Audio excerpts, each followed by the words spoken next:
Assalamualaikum warahmatullahi wabarakatuh. Yang terhormat Bapak Nafis Asmi Amrullah SPD MPD selaku dosen pengampu mata kuliah Pendidikan Agama Islam.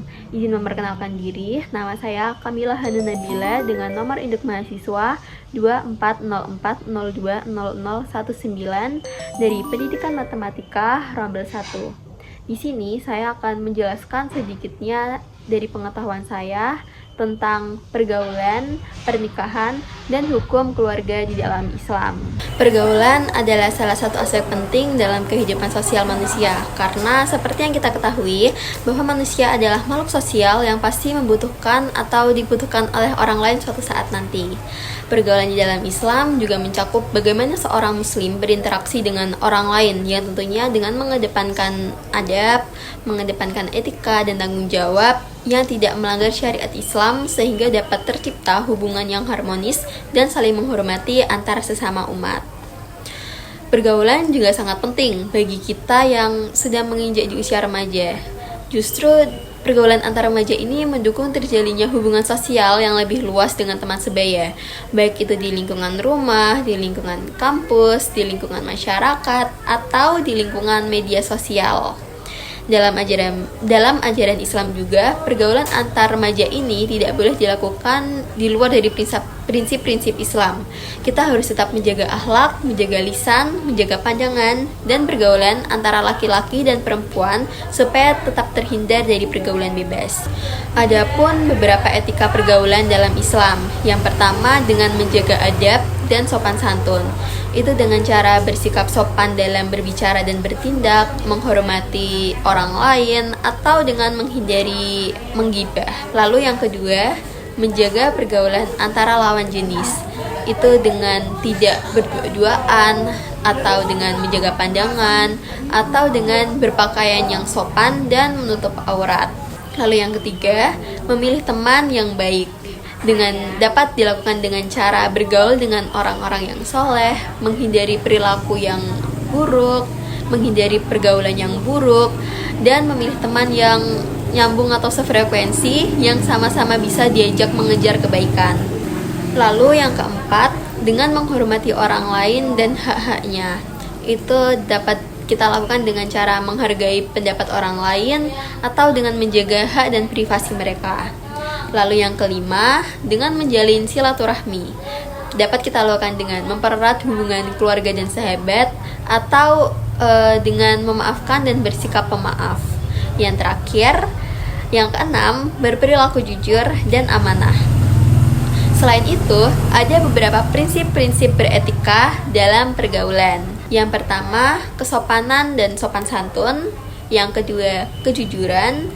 Yang ketiga, saling menghormati. Yang keempat, keadilan. Yang kelima, kesabaran dan sifat pemaaf. Keenam, menjaga rahasia. Ketujuh, kerjasama dan saling tolong-menolong. Dan kedelapan, menghindari sifat sombong dan merendahkan orang lain. Nah, selanjutnya saya akan membahas tentang pernikahan dalam Islam. Pernikahan dalam Islam ini bukan hanya untuk memenuhi kebutuhan biologis, namun ada beberapa tujuan. Nah, beberapa tujuan pernikahan dalam Islam diantaranya yang pertama, menjaga kesucian. Dengan melakukan pernikahan dapat menjadi sarana bagi kita untuk menjauh dari perzinaan. Yang kedua, menyempurnakan ibadah. Yang ketiga, membangun keluarga yang harmonis.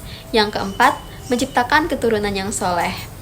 Dalam hukumnya, pernikahan dalam Islam ini dapat menjadi wajib, sunnah, mubah, makruh, dan juga haram. Yang pertama, pernikahan menjadi wajib jika seseorang sudah mampu secara finansial, fisik, mental, serta khawatir terjerumus dalam zina jika tidak menikah. Yang kedua, pernikahan menjadi sunnah bagi seseorang yang mampu secara finansial dan fisik, tetapi tidak khawatir terjerumus dalam perbuatan zina. Yang ketiga, pernikahan menjadi sunnah bagi seseorang yang tidak memiliki dorongan kuat untuk menikah baik karena tidak memiliki nafsu seksual yang tinggi atau tidak memiliki kekhawatiran untuk melakukan perbuatan maksiat. Yang keempat, pernikahan menjadi makruh bagi seseorang yang tidak mampu memenuhi kebutuhan dasar dalam pernikahan, baik dari segi finansial maupun mental, dan dikhawatirkan tidak mampu menunaikan hak-hak pasangan. Lalu yang kelima, pernikahan menjadi haram bagi seseorang yang akan menyebabkan mudrat atau bahaya atau dosa seperti menikah dengan tujuan untuk merugikan atau menyakiti pasangan, atau menikah dengan seseorang yang dilarang, misalnya mahram atau wanita yang sedang dalam masa iddah.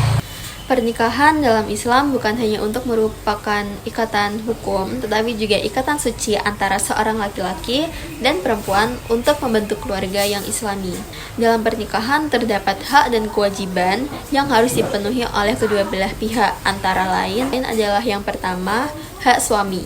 Suami berhak atas kesetiaan istri dan hak untuk memimpin rumah tangga. Suami juga diwajibkan memberi nafkah lahir dan batin. Lalu yang kedua, hak istri. Istri berhak mendapatkan nafkah, perlindungan, serta perlakuan yang baik dari suami. Suami juga berhak menghormati hak-hak istri dan berlaku adil, terutama jika sang suami itu berpoligami. Lalu yang ketiga, kewajiban suami. Suami wajib memberi nafkah yang cukup, menjaga kehormatan istri, dan mendidik anak-anak dalam agama Islam. Lalu yang keempat, kewajiban istri. Istri wajib menjaga kehormatan diri, merawat anak-anak, dan mendukung suami dalam membangun keluarga yang harmonis. Rukun dan syariat menikah yang pertama itu ada ijab dan qabul. Pernikahan itu sah jika ada ijab dan qabul yang jelas di antara kedua mempelai di hadapan saksi dan wali yang sah. Lalu yang kedua, adanya wali. Seorang perempuan dalam pernikahannya harus diwakili oleh wali yang biasanya adalah ayahnya atau kerabat laki-laki terdekat yang sah menurut syariat. Lalu adanya mahar atau mas kawin. Suami diwajibkan memberi mahar kepada istri sebagai tanda penghormatan dan sebagai hak istri. Lalu adanya saksi yang disaksikan oleh dua orang saksi yang adil dan memenuhi syarat-syarat tertentu. Sekian penjelasan yang bisa saya berikan. Mohon maaf apabila ada salah dalam bertutur kata. Wassalamualaikum warahmatullahi wabarakatuh.